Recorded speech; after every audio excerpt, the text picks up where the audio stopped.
and try to join them through the main hall, as I thought that way might be opened for them. Again a shock. My door was fastened on the outside.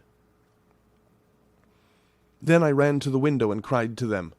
They looked up at me stupidly and pointed, but just then the hetman of the Szgany came out, and seeing them pointing to my window, said something, at which they laughed.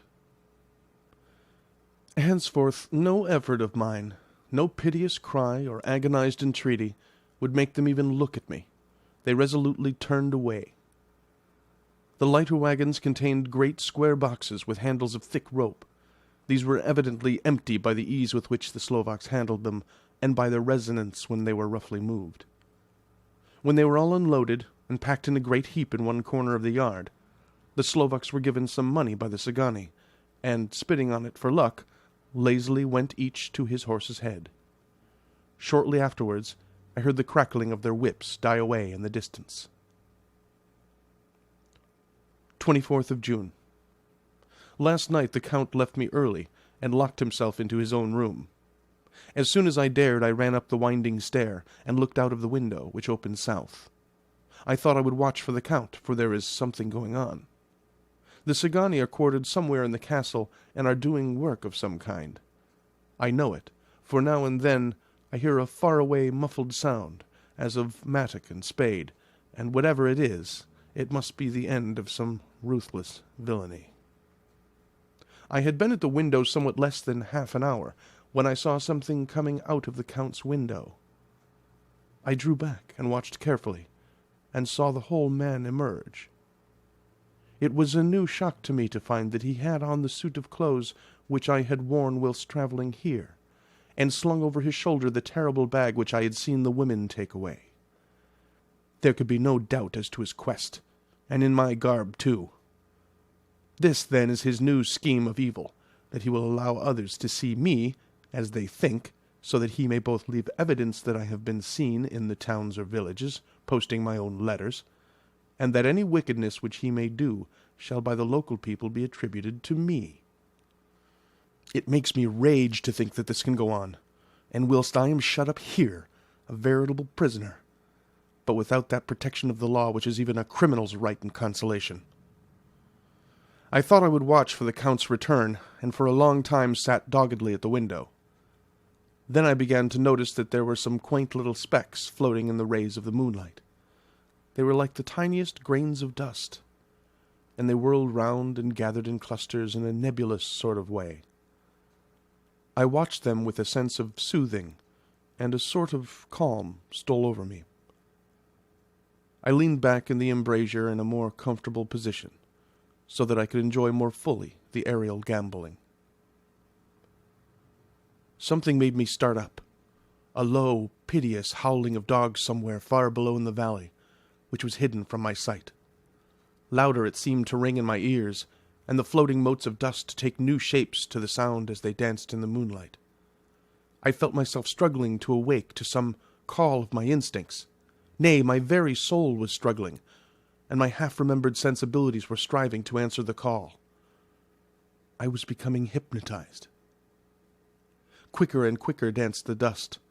The moonbeams seemed to quiver as they went by me into the mass of gloom beyond.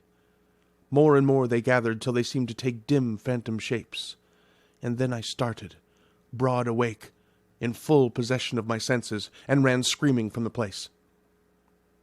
The phantom shapes, which were becoming gradually materialized from the moonbeams, were those 3 ghostly women to whom I was doomed.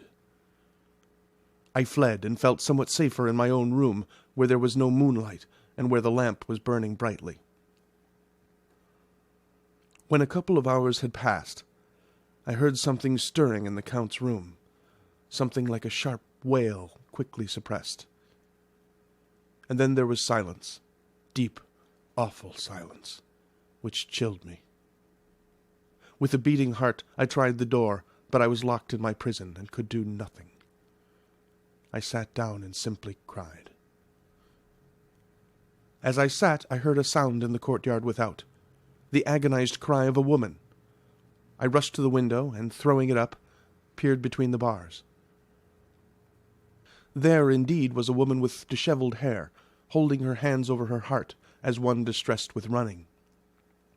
She was leaning against the corner of the gateway. When she saw my face at the window, she threw herself forward and shouted in a voice laden with menace, "Monster, give me my child!" She threw herself on her knees, and raising up her hands, cried the same words in tones which wrung my heart.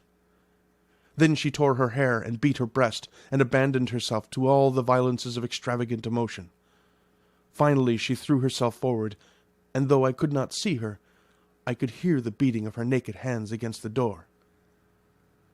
Somewhere high overhead, probably on the tower, I heard the voice of the Count calling in his harsh, metallic whisper.